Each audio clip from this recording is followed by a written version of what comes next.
ఉల్లిపాయ, వెల్లుల్లిని తినకూడదనే దాని వెనుక ఉన్న అత్యంత ప్రసిద్ధ పౌరాణిక గాథ సముద్ర మంథనం నాటిది. విష్ణుమూర్తి మోహిని రూపం ధరించి సముద్రం నుండి ఉద్భవించిన అమృతాన్ని దేవతలకు పంచిపెడుతుండగా ఒక రాక్షసుడు దొంగచాటుగా వచ్చి వారి మధ్య కూర్చున్నాడు. అతడిని ఒక దేవతగా పొరబడి విష్ణుమూర్తి అతనికి కూడా అమృతాన్ని సమర్పించాడు. అయితే అదే క్షణంలో సూర్యచంద్రులు అతడు నిజానికి ఒక రాక్షసుడని ఆయనకు తెలియజేశారు. విష్ణుమూర్తి వెంటనే ఆ రాక్షసుడి మొండెం నుండి తలను వేరుచేశాడు. అయినప్పటికీ అమృతం అప్పటికే రాహువు నోటికి చేరడం వల్ల అతని తల అమరత్వం పొందింది. అయితే విష్ణుమూర్తి రాహువు తలను నరికేటప్పుడు ఆ తెగిన తల నుండి కొన్ని అమృతపు చుక్కలు భూమిపై పడి వాటి నుండే ఉల్లిపాయలు, వెల్లుల్లి పుట్టాయి.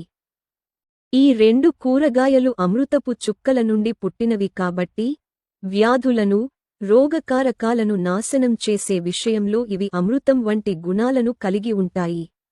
అయితే అవి ఒక రాక్షసుడి నోటి నుండి పడినందున ఘాటైన వాసన కలిగి ఉండి అపవిత్రమైనవిగా పరిగణించబడతాయి.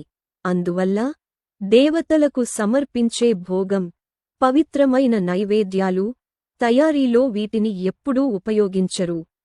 ఉల్లిపాయలు, వెల్లుల్లిని తినేవారికి రాక్షసుడిలాంటి దృఢమైన శారీరక నిర్మాణం లభిస్తుందని చెబుతారు. అయినప్పటికీ అదే సమయంలో వారి బుద్ధి, ఆలోచనా విధానాలు కూడా రాక్షసుల మాదిరిగానే కలుషితమవుతాయి. ఈ రెండు కూరగాయలను మాంసంతో సమానంగా భావిస్తారు. వెల్లుల్లి, ఉల్లిపాయలు తినేవారి మనస్సు మరియు వారి మొత్తం శరీరం తామసిక, జడమైన, చీకటి స్వభావాన్ని పొందుతుంది. అటువంటి వ్యక్తులు ధ్యానంపై గాని, భక్తి గీతాల, భజన పై గాని తమ మనస్సును కేంద్రీకరించడం కష్టంగా భావిస్తారు. చివరికి ఇది ఆధ్యాత్మిక పతనానికి దారితీస్తుంది. సరిగ్గా ఈ కారణంగానే శాస్త్రాలలో